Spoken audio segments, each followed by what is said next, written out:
Good evening to all.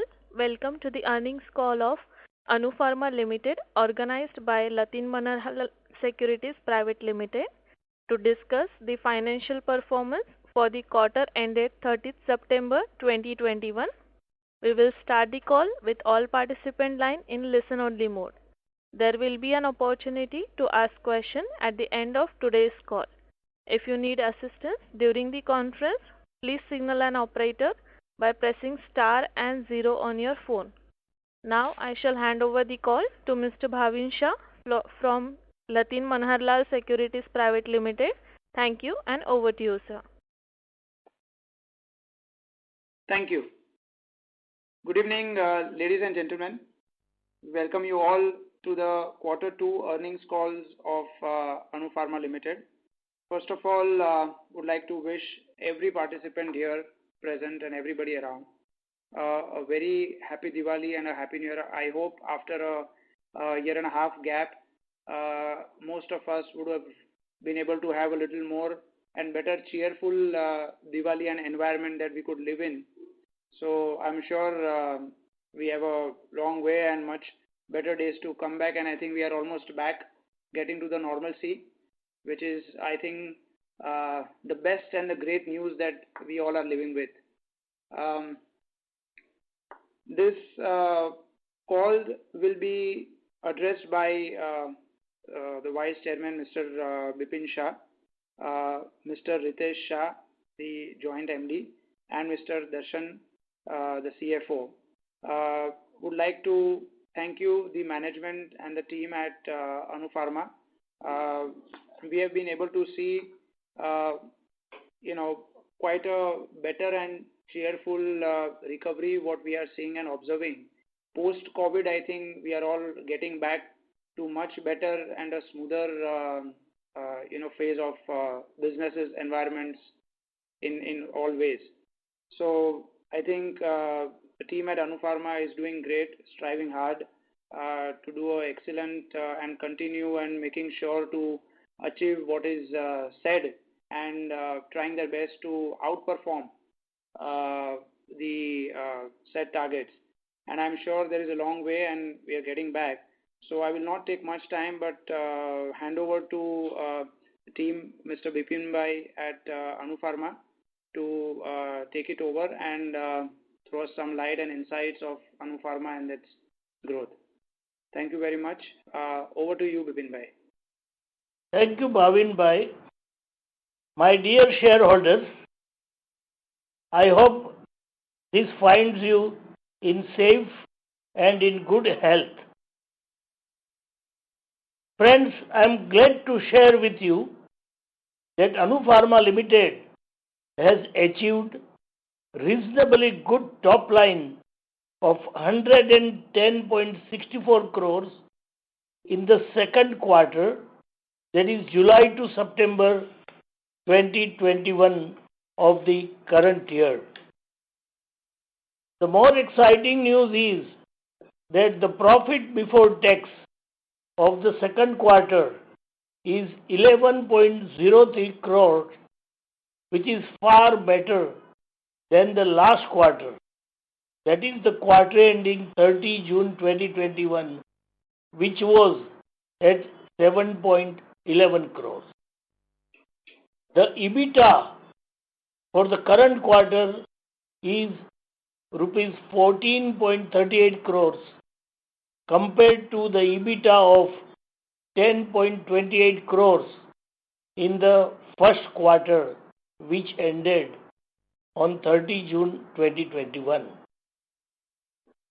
Friends, during the last quarter, the sales of glyclazide, ambroxol, azithromycin and sulfadoxine was very good, and also the pending order status as on 1st October 2021, that is the current quarter, is also good.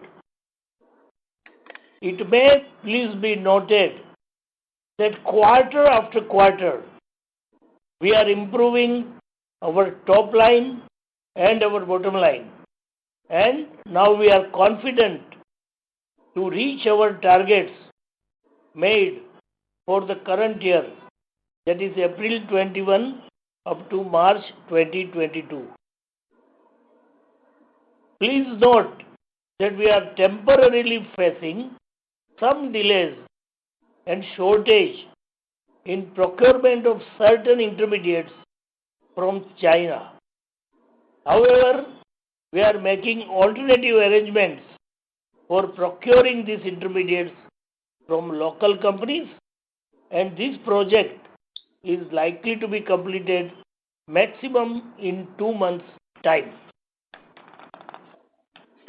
The main purpose of developing these intermediates locally is to become self-reliant and not to suffer any sales for the want of intermediates.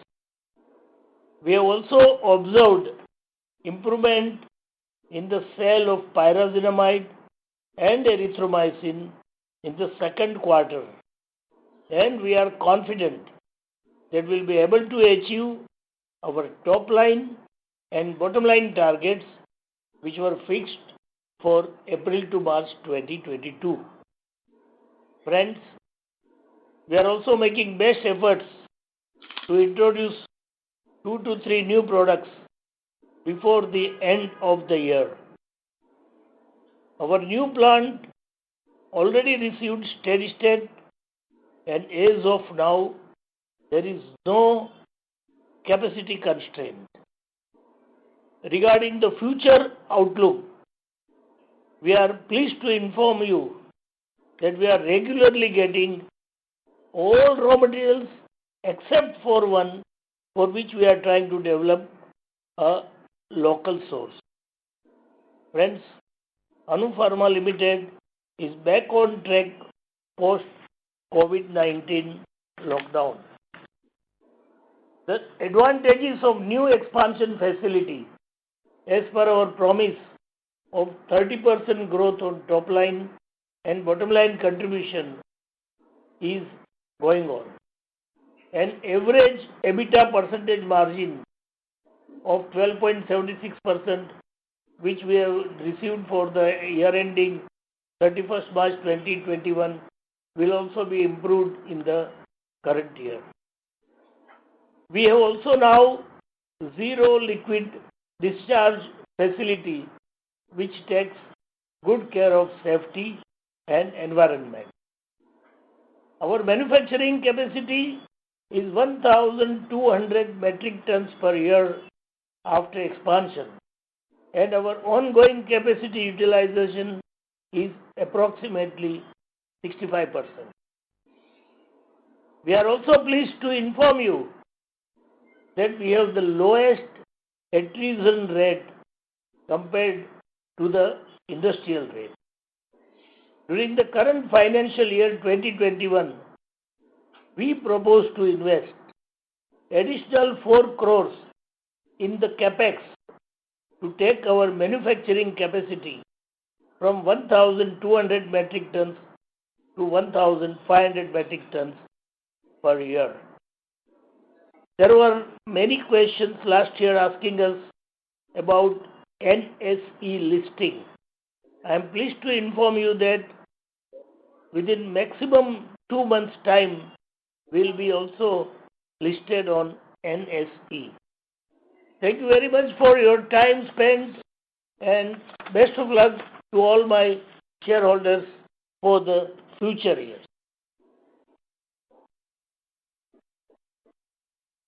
May we invite any questions, if any? Certainly. Ladies and gentlemen, we will now begin the question and answer session. Participants using speakerphones are requested to use handset when asking questions. To enter the question and answer queue, please press star 1 on your phone. If you would like to withdraw your question and exit the queue, press star 1 again.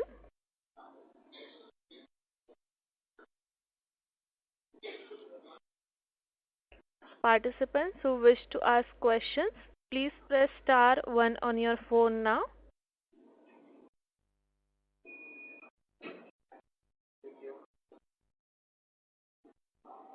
We have first question from the line of Mr. Sunny Ahuja as an individual investor. Please go ahead.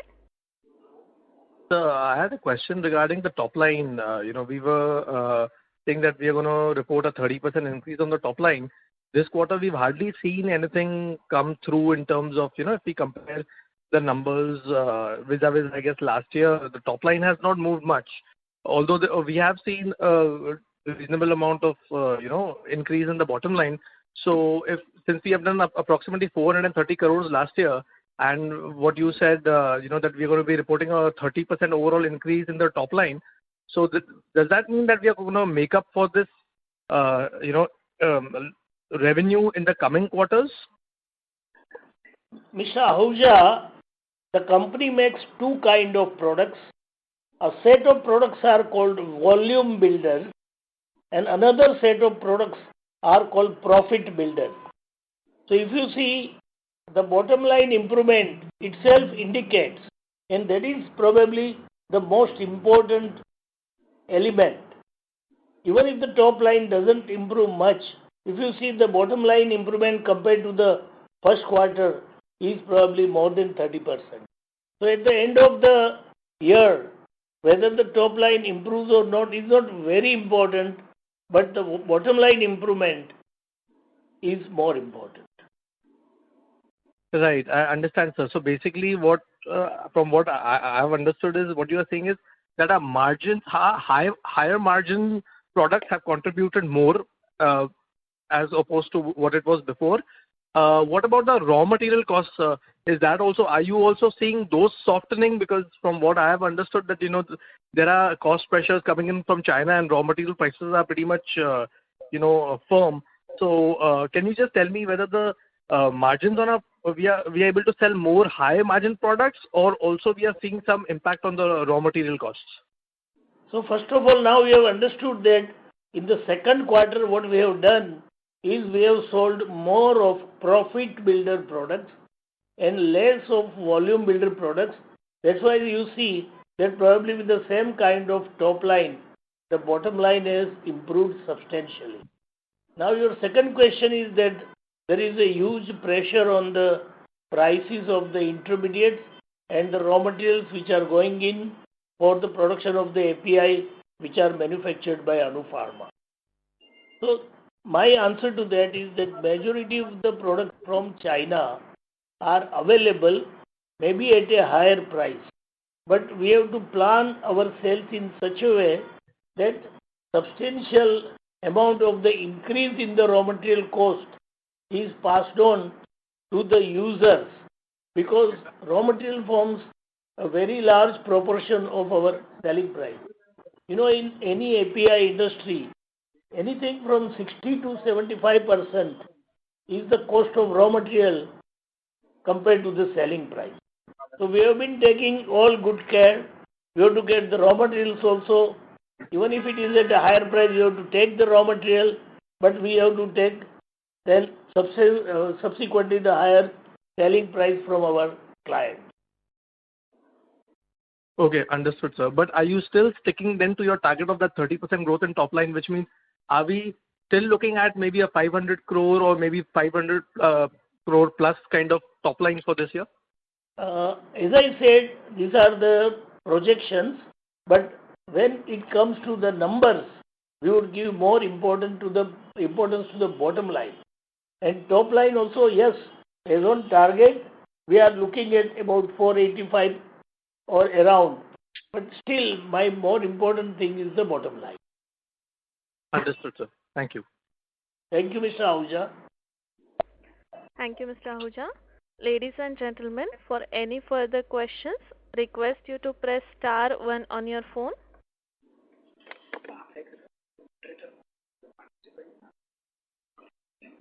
We have next question from the line of Ms. Purvi Shah from Kotak Securities. Please go ahead. Thank you. Good evening, sir. So my question is regarding one is that if you could just help us update on the NSE listing, where do we stand currently?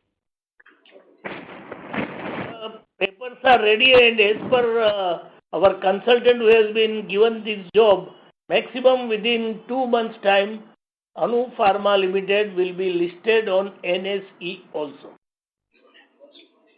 That's great to hear. Thank you so much, sir. And the other thing pleasure. is, since you highlighted that we are facing some issue with sourcing certain intermediates, and you have a project that over the next 2 months you would like to find an alternative in India. So if you could just highlight more on that one as to what is the kind of impact that you can see on the margins going forward in case if the intermediates are not sourced in time. That is one. And the second thing is shifting from China to an Indian player, how much would that have an impact on the margins as well? Madam, first of all, let me tell you, there is only one intermediate where we are finding it little difficult to get sufficient quantity from China. We do get quantity, but we get 50% of our required quantity. So that 50% we are trying to get it manufactured by one manufacturer in India who have already started giving us some quantities, but the price at which we will procure from India will be almost equivalent to what we get from China. So there won't be any pressure or there won't be any incremental cost due to sourcing from India. Thank you, sir. That's nice to hear. So the other thing also I wanted to know was, are we having any pressure from the logistic or transportation costs? Yes, there is a substantial increase in transportation cost from China and some other places. But again, that we have to take care while making our costings, and whatever possible we would like to pass it on to the final product also, because this is substantial. It is not a marginal increase. If you see the container and freight cost from China has almost doubled, as I am told. Right. So do we have this clause when such issues do happen? Do we have this clause in the contract wherein we can pass it down to our customer? No, there is no such clause. When we have given our quotation, we have to be careful, because this is not today's. It is almost now 4 months that the cost of containers and the cost of freight has been going up. So now we have to anticipate that it is going to be X instead of X by 2. So that care has to be taken while quoting for the finished API which we are selling. Okay. Okay, thank you so much. That's all from my end. If I have anything, I'll get back to you. Thank you. All the best. Thank you, Ms. Purvi. Participants who wish to ask any more questions, please press *1 on your phone. We have question again from the line of Mr. Sunny Ahuja as an individual investor. Please go ahead. Sir, I also had a question on azithromycin. You had mentioned that we were making azithromycin from more, earlier stage, and that would be aiding our margins. And you also mentioned that, we have managed to sell higher margin products this quarter. So have we seen that azithromycin being produced earlier stage, has that come into play at all in this quarter? See, azithromycin has two ways. Number one, it is imported from China. Number two, companies like me and maybe one or two other companies are manufacturing azithromycin by importing an intermediate from China. So our azithromycin is produced at Anu Pharma factory by importing an intermediate. And then we have to compare again because of the direct import price from azithromycin coming from China. So whenever we get our intermediate in substantial quantity at a better price, we find that our situation is good. Now another thing most important that has happened is that azithromycin is produced from TiOC, TiOC, that is called erythromycin thiocyanate. Now the cost of erythromycin thiocyanate world over has increased substantially, because one of the players who was making almost 1,000 metric ton out of total world requirement of 6,500 metric ton has probably withdrawn. So the prices of TIOC, which is erythromycin thiocyanate, has gone up substantially, due to which probably azithromycin prices in India as well as China will also substantially go up. But we are well covered with the intermediate, so we hope that we won't have much difficulty. Right. I understand, sir. So that point is well taken. But if I'm not mistaken, I believe that you had mentioned in the prior con calls that you were also working on something to make it from a slightly earlier stage. So I don't know if that has come through or if that is having any impact, on our margins. As of now, although we have developed from TIOC, but because TIOC, that is erythromycin thiocyanate, itself the prices have gone out of roof. So at this stage, although we have ready developed process, probably it is wiser to produce from azithromycin amine rather than going further basic. Okay. Understood. Thanks. Thank you, Mr. Ahuja. Participants, for any further questions, request you to press star 1 on your phone. Yes, good evening, Bipin sir. This is Nirav Asher here from Latin Manalal Securities. I just wanted to ask a question pertaining to the balance sheet of the company. Happened to see the balance sheet of the company where the balance sheet size is close to 340 crores and majority portion is deployed into inventory, trade receivables, fixed assets. That is approximately 73% of the balance sheet.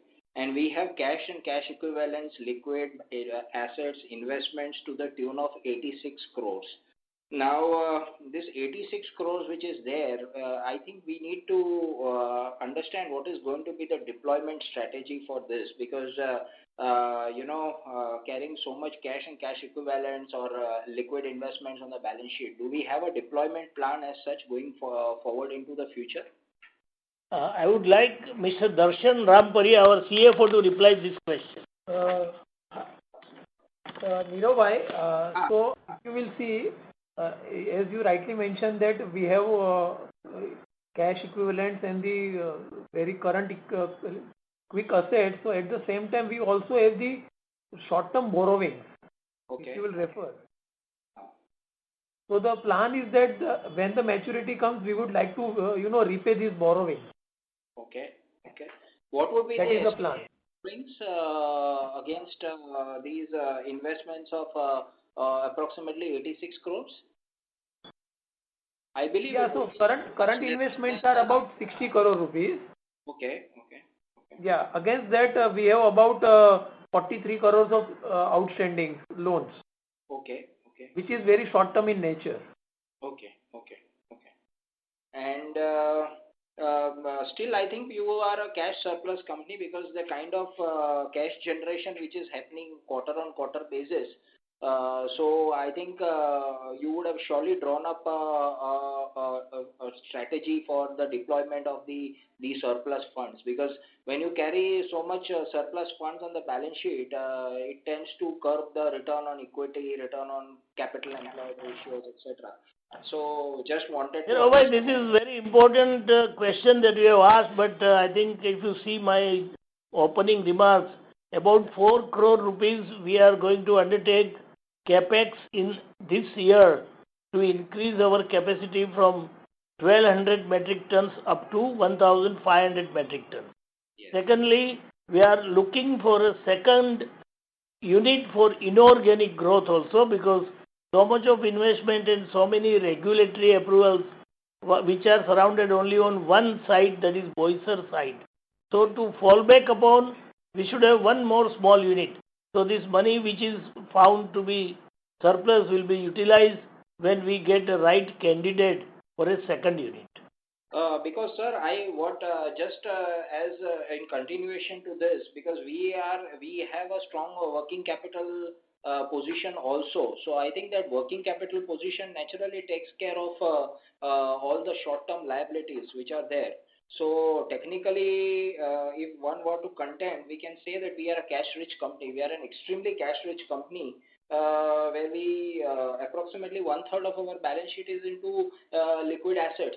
So I think we need to have a much more sound or an aggressive strategy going forward for expansion, or if we are not able to deploy the money, then what we have in accordance with the global best practices, we declare a liberal dividend for the shareholders.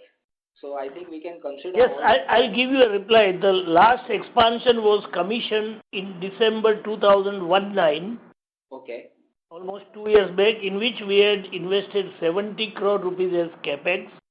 All the capex was from the internal accruals or reserves. We did not take any term loan or any loan from the bank, number one. Number two, any second unit that we would like to go for inorganic expansion, so that we can fall back upon, as I said just now, we will need minimum 80 to 100 crore rupees. Since long we are looking for a right candidate, once we get the right candidate, it can take 1 month, or it can take 3 months, or it can take 6 months. Today the most important is to get the right candidate. Once we get that, probably this money will have to utilize for that. Please. Sir, are you screening any candidates at the moment, or it would be too premature? Already every month we get 2 to 3 proposals, but to get the right candidate is like to get the right bride when you go to get married. Right. So yeah, that is appreciated, sir. And just one more question on the P&L side. Yes. Sir, last year your depreciation figure was 15 crores for the full year, and this figure is very important because when we take into account the cash profit, because your net profit gets added to the depreciation being a non-cash cost. This year for the half year, the depreciation is 5.96 crores. So it's roughly 6 crores as compared to 7.5 crores in the corresponding period of the previous year. So your fixed assets are down by approximately 8%. There's been a reduction of 8% in your assets. Last year your fixed assets was 71 crores. This year it is 65.5 crores. And the depreciation is down by 21%. So I think I'd like to understand why there is a disconnect in this particular case with respect to depreciation. I would like Mr. Darshan to reply this question. Yes. Yeah, Neerav bhai, so we are following the written down value method of depreciation, and about the average rate of depreciation is worked out to be in the range of 12 to 15%. Okay. But that's the reason you will find this reduction in depreciation means last year we were at 7.5 crores and this time we are at 6 crores. That too on a half yearly basis. That means on an annualized basis we would be going down from 15 crores to 12 crores. True, very true. So just would like to understand the reasons for this. So you remember we have done the expansion in 2019 and the depreciation for the last financial year, as you have rightly pointed out, is approximately 15 crore. And this year on the same investment, the written down value will be reduced to approximately 12 to 13 crore. The same thing will continue, and of course the new investments that we will be continuing doing will be keeping on adding on this depreciation. But the investment amount in new capex is slightly lesser than the depreciation amount that is getting deducted. Okay. And sir, on the operational side, just one question on the operational side also. We've heard reports that in China post the shortage of coal and the severe energy crisis which has happened over there, there's been a kind of hyperinflationary scenario where the raw material prices have shot up. And I think this has been a commentary across many companies. They've given this kind of view. There's been a hyperinflation kind of a scenario. So have you experienced something on that lines? Did you happen to face? As Bipin Bhai also mentioned in his previous talk, because of the dual power policy in China, the products that we are importing from China has seen a substantial increase ranging from 20% to 40% depending upon the product. It also helped us in a way that the inventory that we have been carrying has also increased its valuation to the market value. At the same time, we are getting the new raw material, and we are passing on this increase in cost to the end users. So we do not see any major issue because of it on our bottom line as such. And while it does not impact the bottom line, do you see any pressures with respect to the working capital cycle? Do you think your working capital cycle could be impacted in any ways? There will be, of course, increase in the working capital requirement, but since we have our own reserves, we are able to utilize that. We are not going for any additional borrowing. And sir, for the next couple of quarters, what is your outlook with regard to the domestic market as well as the export markets? So, our sales to domestic and export are almost 50%. We are anticipating a top line of around between 480 to 500 in this current financial year. So domestic sale is expected to be somewhere around 240 crores, while exports will be somewhere around 250 crores.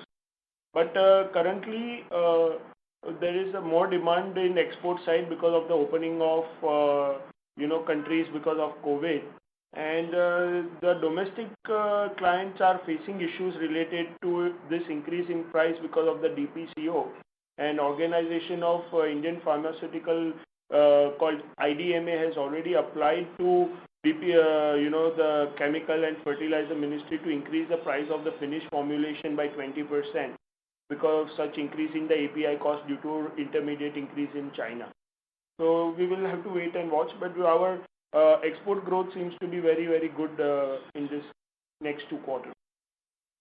So the crux of what you are saying is that you expect pharmaceutical companies to be under pressure or the industry to be under pressure on account of not being able to pass on or the prices to the final consumers due to the DPCO. That is for the formulation companies in India.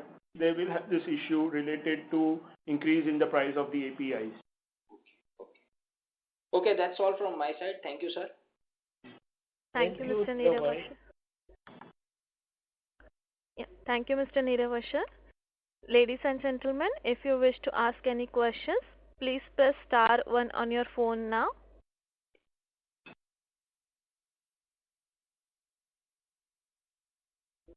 Participants who wish to ask questions, please press star 1 on your phone.